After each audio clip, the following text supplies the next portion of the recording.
such a bold choice, and especially back then, when reputation was everything. And after that scene, that really is it. There's no going back. You can't take that back. And being handfast was basically like being married. They're engaged. They have a year and a day after that in order to get married and make it official. But yeah, I think the idea is kind of, she wants it from the start. We see that in episode 3. She's already dreaming about it and thinking about it. But I think it's Jocasta that actually kind of puts the idea in her head in the carriage on the way there. I can't remember exactly what the line is, but she has the line about, maidens often use Beltane as an opportunity to, what did she say? Oh yeah, I remember that. Do you remember? Yeah, I don't remember it, but I Lose remember their innocence or something. Oh, she does say that, because everyone's so busy, you can sneak off with Exactly, something. and she's saying it in terms of Malcolm. She's like, maybe Malcolm will use this opportunity to, and I think that's why she snaps at her, because that's such a disgusting thought for her. But also it's the fear of, Jocasta's getting dangerously close to the fire, and Ellen's trying to protect Brian and the two of them. But yeah, it was a very bold choice. But I love that it's Ellen that kind of makes that choice. It's Ellen that goes to... Well, Brian is like, come and meet me, isn't he? At the... Yeah. Oh, no, it's Ellen. Is it... What? Is it Ellen that says, come meet me at the old castle tower? It is, in the dance. Yeah. Because I said, is there a place... where we can meet. Or something. Yeah. And then I don't know, it may have been cut, but we decided that after the kiss, it would be Ellen that would lead Brian away. So it really is her instigating it. I'm not sure if that made the final edit, but I loved that. I don't think it did, yeah. Yes. Come on. What a line. It's pretty epic, isn't it? I was kind of nervous for that line because it made me laugh reading it. I thought it was an epic line, but I think because of like the connotations of it these days, and also the fact that I think I was very aware that it was going to be a big line when I read it, I sent Jamie a voice note at the time of like various different ways that she could say it, and one of them was like, ruin me. we workshopped it. And I was like, oh, okay, I think I've got somewhere to be. Maybe not that one then. But yeah, I think it works. We're both really happy with that scene when we watched it, which was a big relief because it was nerve-wracking. But I think it's a really beautiful moment. So again, he's a man of duty and honor, and he's also a virgin. They're both virgins at this point.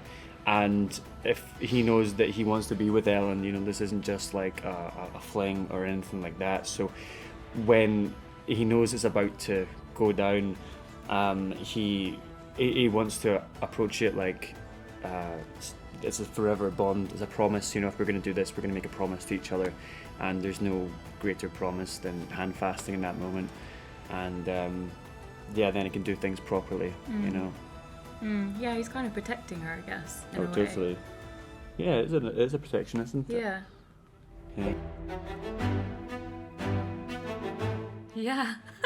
I think it's because he's a bastard, right? So he doesn't have the same opportunities as everybody else, and there's a lot of things that he doesn't get to do because of that. And then this is one thing that he can do by the book, like he's never going to be in line for a lairdship or anything like that.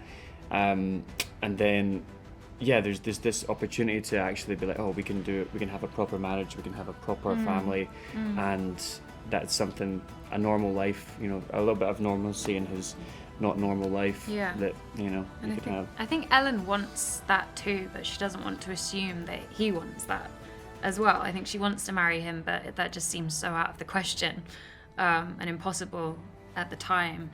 But then when he suggests it, her face is like, yes, of course. It's like the easiest decision in the world. Of course we will. And we'll just deal with the repercussions later. Yeah. Shoot first and ask questions later. I think, oh God, it's an impossible situation that they find themselves in. Ellen is in so deep with, being engaged, betrothed to Malcolm Grant, and she's constantly trying to work out how to get herself out of that situation, but she just keeps falling deeper and deeper into it. But she knows that she needs to be with Brian, and they'll go to any lengths in order to make that happen. In terms of romance, though, I think it really peaks at 5. I just think that's the most fairy tale scene. The setting was, we my jaw was on the floor when I we mean- stepped on that set. Well, I mean, that was beautiful, but I mean, then there's episode 10 to look forward to. Yeah, 10 is it's sexy. I don't know if it's like as well. We haven't seen it. We don't know how it comes across, but we've heard it comes across as romantic and sexy and playful. As director said, it was, quote, absolutely beautiful. Oh, So We love Az. I'm gonna take his word for it. yeah, I can't wait to see that one. I remember at one point there was like you pulled a beetle out of my hair. Yeah, It was yeah. because that all the foliage and everything was real, which it was partly why it looked so incredible. It wasn't uncomfortable, I think. Well, at one point there was a mound digging directly into my back, so I was like, can we just shift up a little bit? Can we move it all that way? And I would like pick twigs out of your hair, Yeah, and we like were beetles, filthy. twigs, and like, oh, so you got a little something in your hair, like, oh, your teeth there. I went home with half a tree in my hair. But generally they were very considerate and, placed moss strategically so that it would be as comfy as possible. Cushioned. Yeah. So it was a soundstage, but they had brought in all these natural. Yes, exactly. Okay. Well, half a tree and great memories. There you go. And I actually took 2 little stones from the set because Jamie left with a very cool souvenir. I did, yeah. I took the piece of cloth from Brian's kilt, the Handfast. I said to my costumer, I said to Linnea, what would happen if this just disappeared? And she's like, I don't know what you're talking about. And I said, good doing business with you. So do you carry it with you in other scenes, or did you take it home? I carry it with me all places in my sleep. No, I'm kidding. No, it's Wouldn't that be great if you just like put it out your I always just have it. a magician. Just you never know. So intense. No, I have it on my bookshelf, and it just kind of like drapes over the bookshelf perfectly, and it looks very, very pretty. Yeah. Yeah. I was jealous that I didn't have anything, so I just randomly picked up 2 stones. I'm going to take this rock. A big one and a little one, a Brian and an Ellen. It's just my favourite. Is that from Shrek? It's just, The boulder bit. yeah, boulder. Yeah. It's a nice boulder. Boulder. Yeah. Yeah, so they've had their run-ins up until this point, and then they both end up in a similar position when at the dance, where they're kind of partnerless, and they both throw caution to the wind and just say, hey, come on, let's go and have a giggle.